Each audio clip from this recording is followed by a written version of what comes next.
Alright, so here we go. This is someone that I've been avoiding doing anything on for ages, just because I don't know how to put it. There's just something that really revolts me about this guy. So it's going to seem like I have a personal grind, I guess.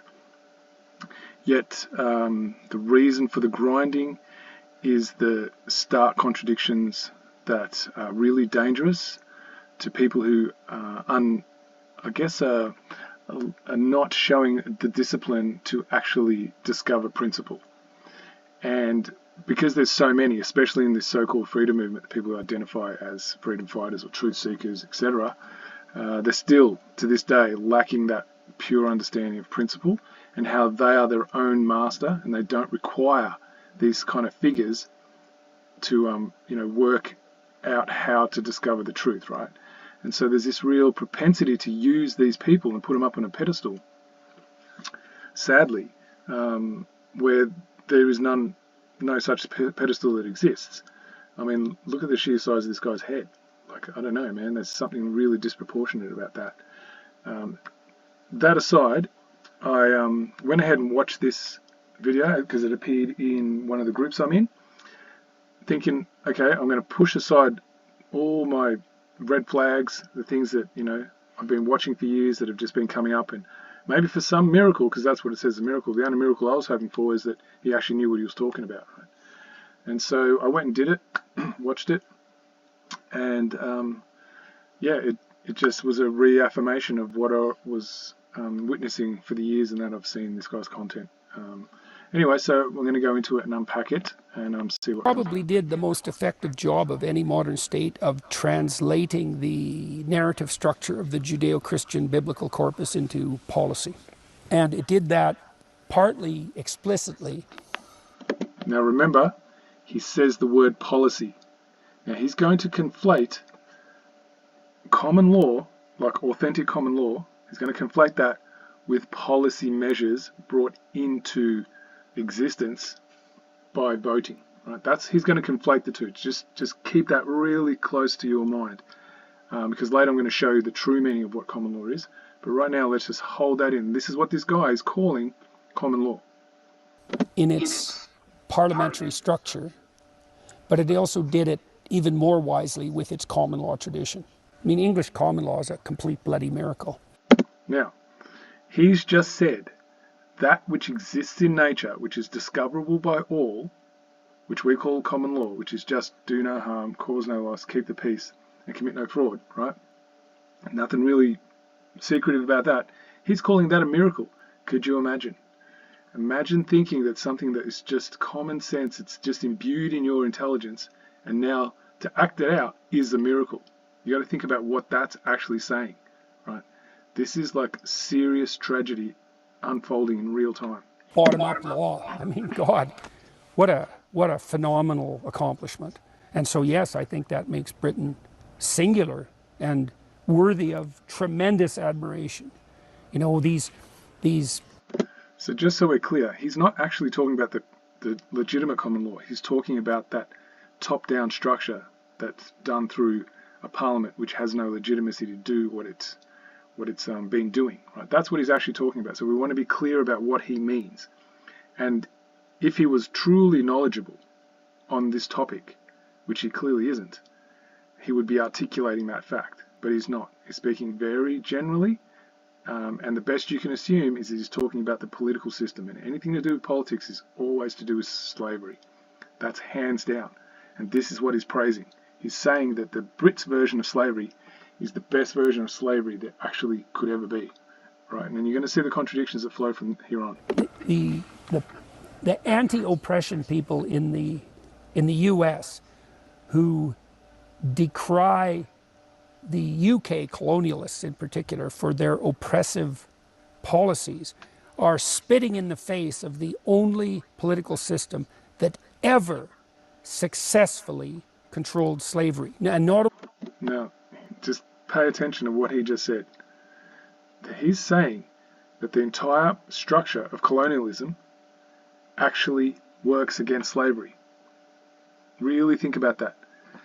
How was Canada turned into a British one of the colonies of the British Empire? Was it done through peace or was it done through force? That wasn't slavery, though, was it? No. How was Australia, turned from a place of where people just lived under their customs and traditions to being colonised by an oppressive structure? How did that happen? Is that this miracle of English common law he's talking about? So, in reality, the actions that were undertaken, the most grossest violations to human dignity, he's now saying that's a miracle, and that the British have this advanced way of going about it. Well, they actually do, because it's very concealed. So just wanted to point those things out, and why people are still posting this man as having any kind of knowledge to do with freedom is just beyond my comprehension. Anyway, here we go. Only practically because of the British Navy on the high seas, but also metaphysically and politically. Like it was the British who decided, hands down, that slavery was wrong. Okay, so they decided hands down slavery was wrong. Was it the actual people through the common law tradition of trial by jury? Is that how it was done? Because how did they ship off people into these vessels where it was like subhuman conditions, and whoever survived was made into forced labour on this entire different continent that was, on the opposite side of the planet? Think about that. How does that got to do with anything he's just saying right now? The contradictions are so stark, it's actually embarrassing. And then did something about it. And that was documented historical reality. The reason for that is because the British parliamentarians were called to their conscience by English evangelical Christians. All right, so now he's just advocating for the structure where people need to beg to their representatives, right? Because the correct system of common law is that the parliament has no power over the people to make them do anything immoral. It cannot do that. That's the correct system. So what's this thing about, calling these evangelical Christians, calling upon their parliamentarians? That's not how the rule happens. That's not rule of the people. That's begging. That's what he's explaining. Right?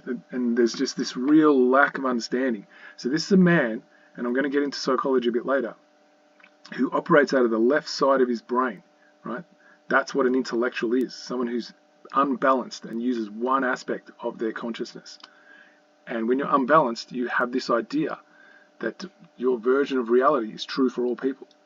That's what this guy does, right? And that's, what I was able to unpack watching this is what was really grinding me about people who come across like they're knowledgeable. And sadly, they suck in so many other people because they say certain things these other people want to hear, but then they swallow the entirety. They go, oh yeah, well, he's not perfect, no one is. But then why would you even promote someone who's saying half-truths? Why would you do that, right? Are you that desperate to hear something that backs what you want to hear, that you'll just, put it all out there, and then, that he's got some kind of validity?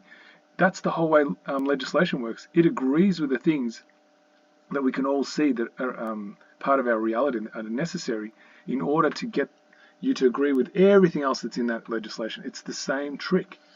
And this is what's getting missed here. And sadly, even by people who, look like they're getting principles and that, and they still keep missing it. And it sadly comes down to a lack of self-confidence in oneself. That's essentially what it comes down to actually speak truth for themselves and be their own orator, as opposed to, promoting these kind of people, because they won't exist. If people really understood principle, they wouldn't need anyone to speak for them.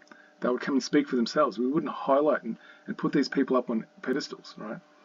In my follow-up, I'm going to go through some of the comments that came out when I posted a question, and you'll see how that comes about. But anyway, I'm going to continue. Essentially, that Wilberforce in particular, who said, by the doctrines that you claim to regard as holy, this should not stand. So right there, that's another fallacy right there. Right? Using legislation against itself, those people who create it, is not freedom. It's not self-governance. It's slavery, because you are justifying and what's the word I'm after? Giving authority to a structure that has no legitimacy to use legislation to dictate any kind of conduct about human behavior. It doesn't have that authority. It never has. It never will. Right? So this is like a fundamental principle misunderstanding. And this guy's now just putting himself into places he has no knowledge of. And then people who don't like really understand principles start accepting that he knows what he's talking about. And this is the danger here, right? So this is what we need to start graduating from. We need to start graduating out of these positions where people say some things that we like, and we attach that and think that that's got merit, and we, don't actually like look at the entirety of the message they're sending, just because it appeals to our biases in that moment. And that's sadly what's been happening to people who call themselves freedom fighters. It just keeps repeating and it's not improving.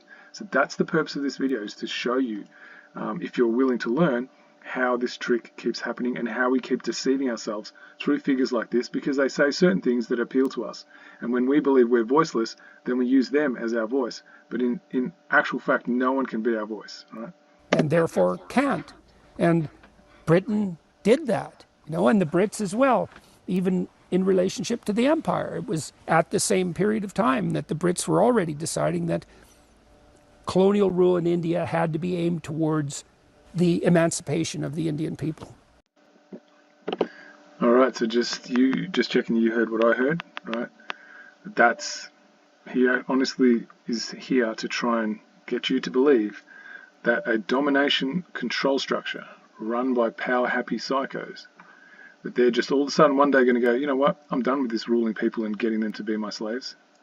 I'm done with that. I'm just going to give up on that and just going to let it go. So then I'll just let it go in one small area of the world where I'll attach to it in all these other ones.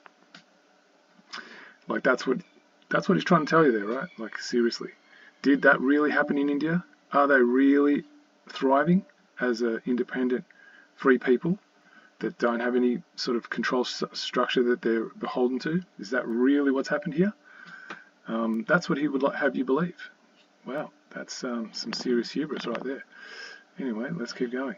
And their elevation as responsible individuals to the realm of sovereign citizenship. And that's an amazing thing for an empire to conclude. You're hearing what I'm hearing, guys? But he does say the word sovereign citizenship, so maybe there's some code in there. Who's to know?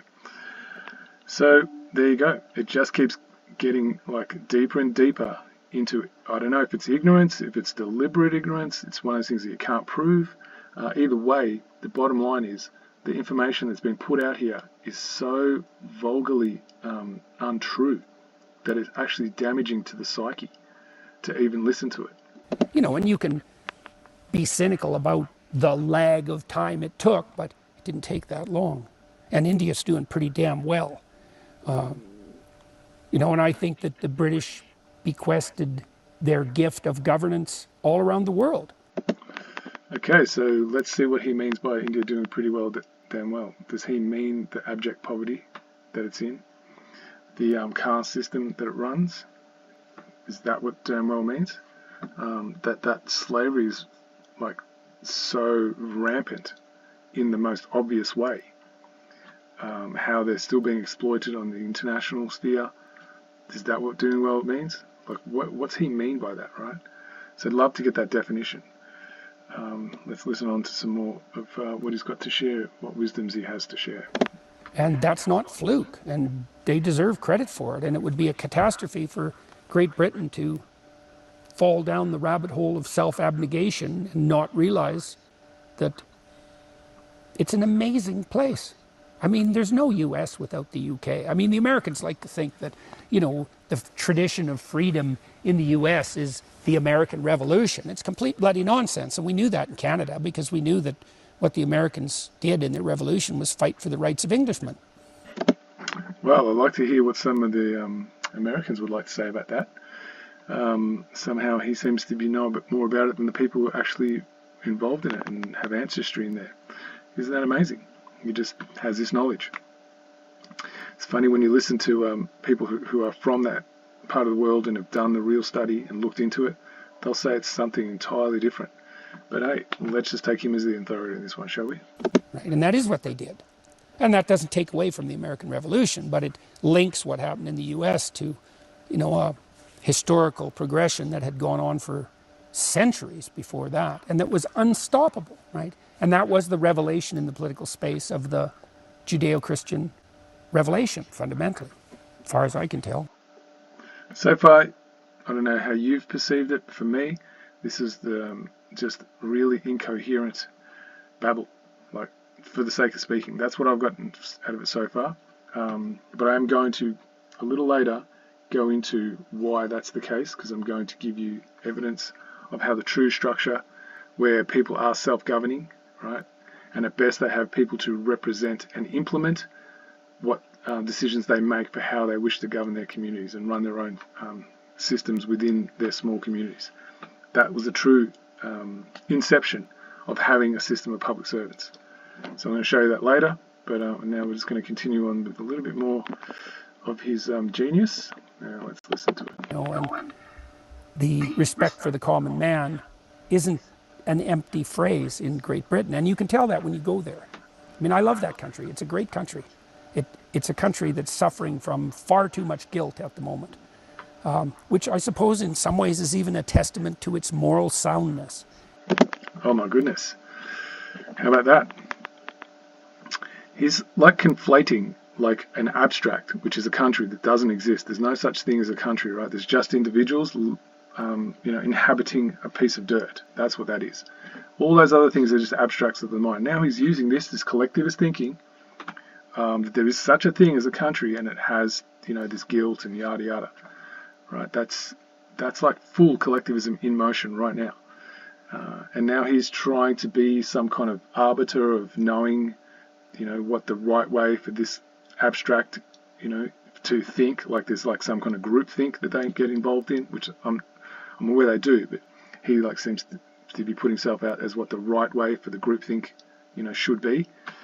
These are really, really dangerous concepts that are being floated out here. And it's this tragedy of people who do not understand basic principle of how reality works in nature. Will fall for people like this. They'll actually believe he's got something of merit to say. But nonetheless, unfortunate. You see the same thing in the Netherlands. I went and talked to a lot of intellectuals in the Netherlands. Now notice he said he talked to intellectuals. Now he's using these other people who are all left-brained, right, as some kind of authority that speak for everyone else. Right? This is the tragedy of people like this, is they do get into that highbrow, belief that they have something of merit to contribute, where in actual fact they're actually just more part of the disaster that is statism, right? And there's no freedom in that. They say, well, we're not even sure we have a culture. When I come to the Netherlands from Canada, and I think, I can't see for a second how you could even possibly presume that. What the hell do you mean? You should come to northern Alberta if you want to see a place that doesn't have a culture. It's 50 bloody years old, scraped out of the bush yesterday. Not this amazing, Amsterdam in particular, in the Netherlands, it's like the UK. It's a complete bloody miracle, that country. That's why it's so upsetting to see what's happening on the Dutch farmer protest. Okay, so what can we garnish out of that? So he talks about the Netherlands, Amsterdam in particular, having a culture.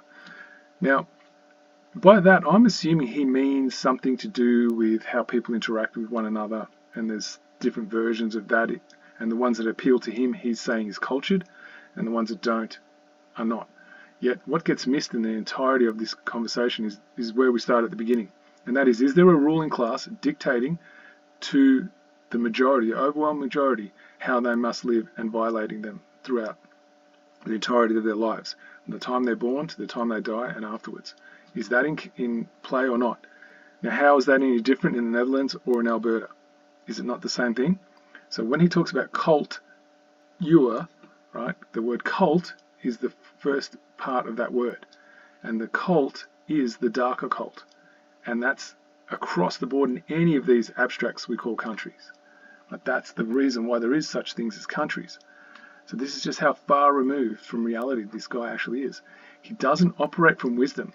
He operates from intellect. And intellect is only one aspect of intelligence. It's not the entirety of it. And then, and sadly, what the intellect is just the preservation of the mind trick. And someone who's a psychologist really gets into that kind of stuff. So I'm going to play a little bit about what it means to be a psychologist quickly, and then I'm going to need to give some context about that. Thus, in psychology, we approach the same essential problem.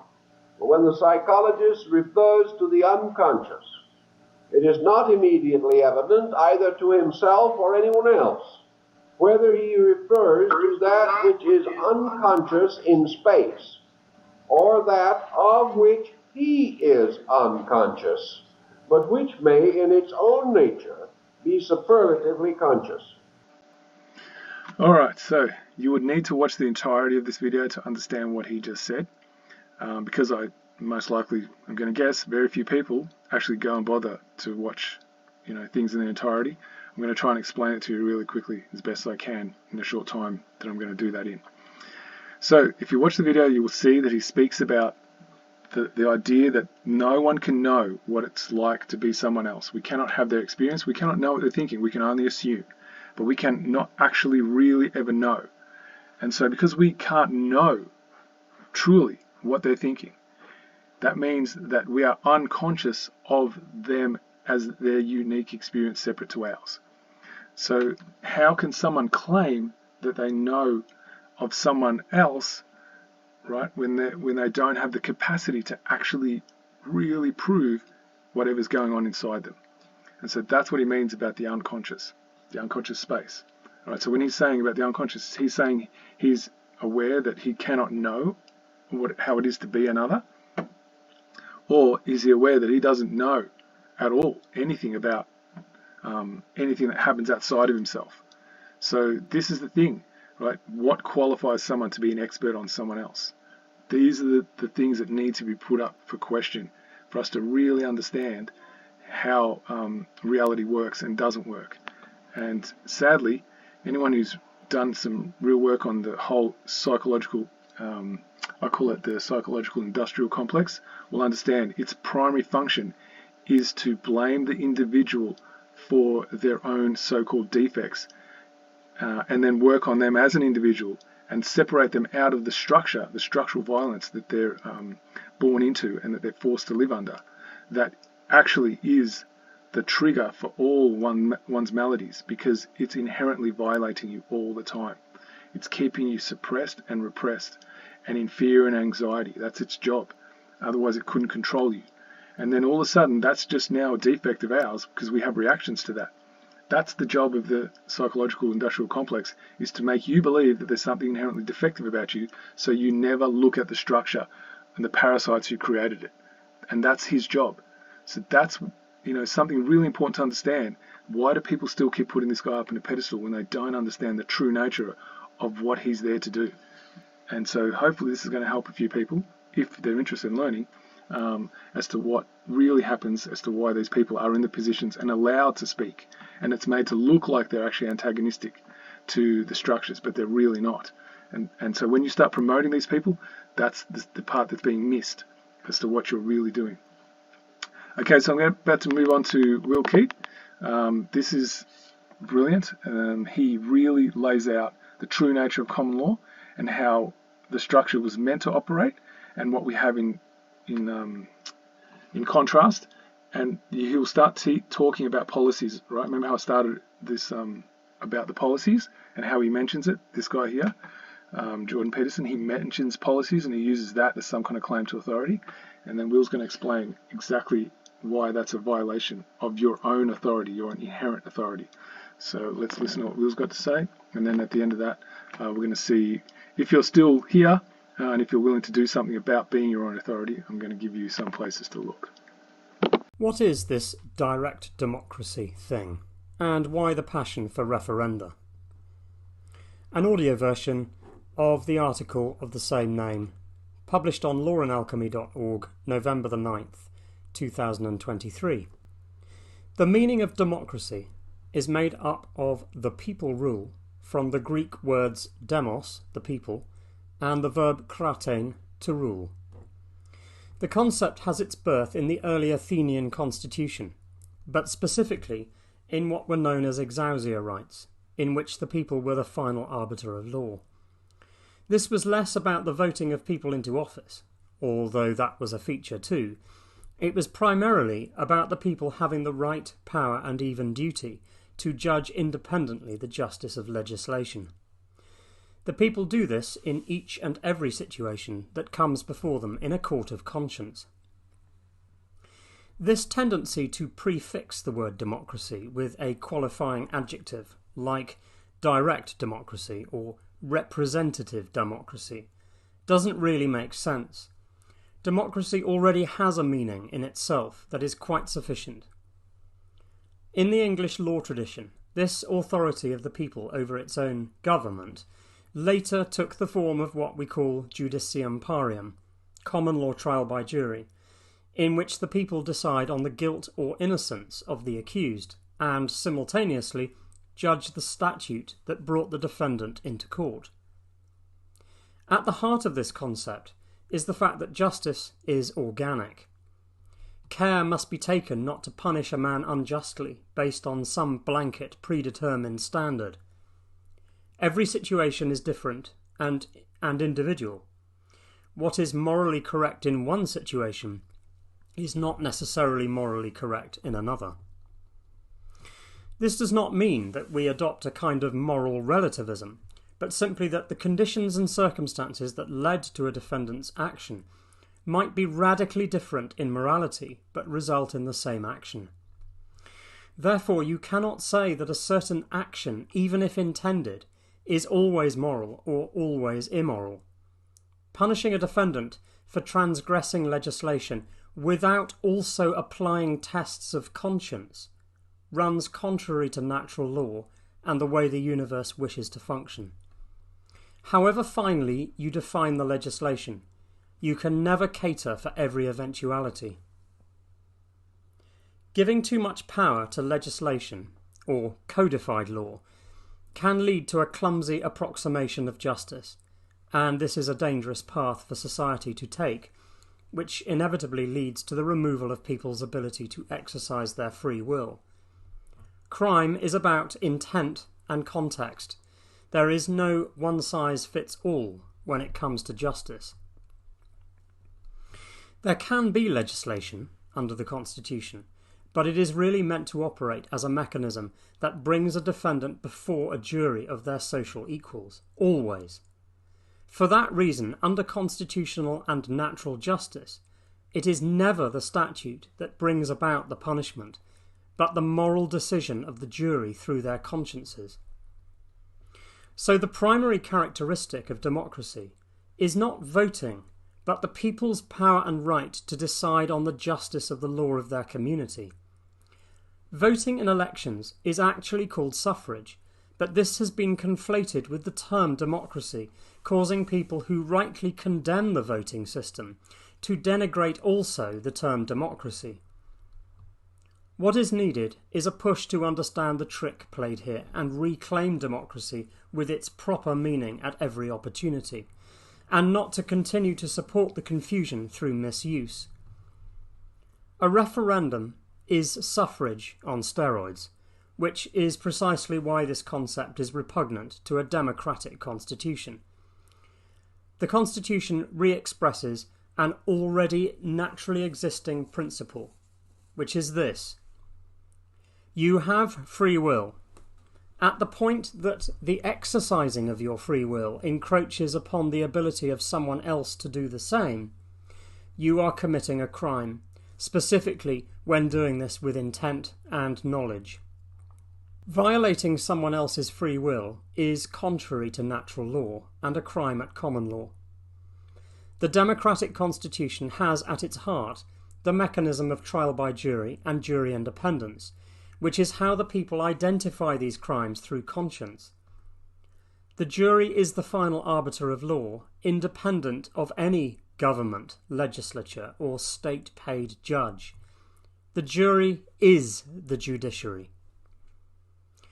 The term direct democracy is being used to describe a system of policy making in which the entire population is invited to vote for each piece of legislation, essentially through a referendum, and this is problematic as there is no accountability. With a representative system currently, you do at least have some level, albeit limited, of accountability. Deciding upon a blanket policy for the country through a majority vote, or referendum, is potentially committing a crime against those who disagreed, the minority. If a single individual cannot impose upon another's free will without committing a crime, then so it is the case for a large group or a majority. The size of the group majority makes no difference. As Mark Twain said, whenever you find yourself on the side of the majority, it is time to pause and reflect. Okay, there you have it. That was Will. As always, he's got a real way of bringing the truth out in the most simple, easiest to follow ways. So if you haven't understood it, I highly recommend you go back and listen to it, or go onto the lawandalchemy.org website. You'll be able to find that what he read out as an actual document. Take your time, read it again.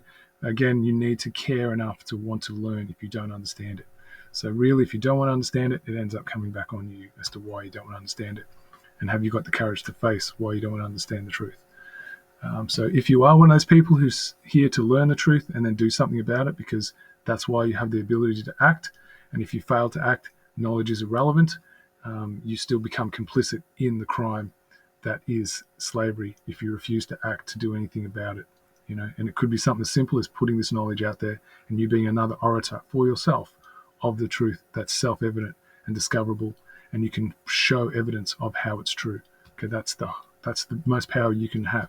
And the more people that do that, the faster this system crumbles down. But you need to care enough to understand the basic principles that underlie truth. And so if you're there at that point, then I highly recommend watching on. Okay, so if you're looking to find some kind of guidance about moral principle, and that there is actually a structure in place that was built on moral principle, where the system of governance, which just means system of public servants, and administration of how services will be delivered to the people equitably in order to advance the quality of all lives equally. This site has got plenty on it. I'm just going to quickly, I'm not going to go too much into it because I've done plenty of other videos about that. But here we go, it's already standing on principle, you can see that. Unifying our community. It talks about the 1901 Australia Crime Punishment Manifesto, which is the 1901 Commonwealth of Australia Constitution, so it talks about why that's a fraud and how that's just more enslavement. And then you've got participate in our police letter campaign. If you want to do that, you can click on that, take you right there, subscribe to the mailing list. As you go back up here, you can see all the different places you can look into. And so anyway, that's for you to discover in your own time, but just giving you a resource. It's magnacarta1215.com. There you go.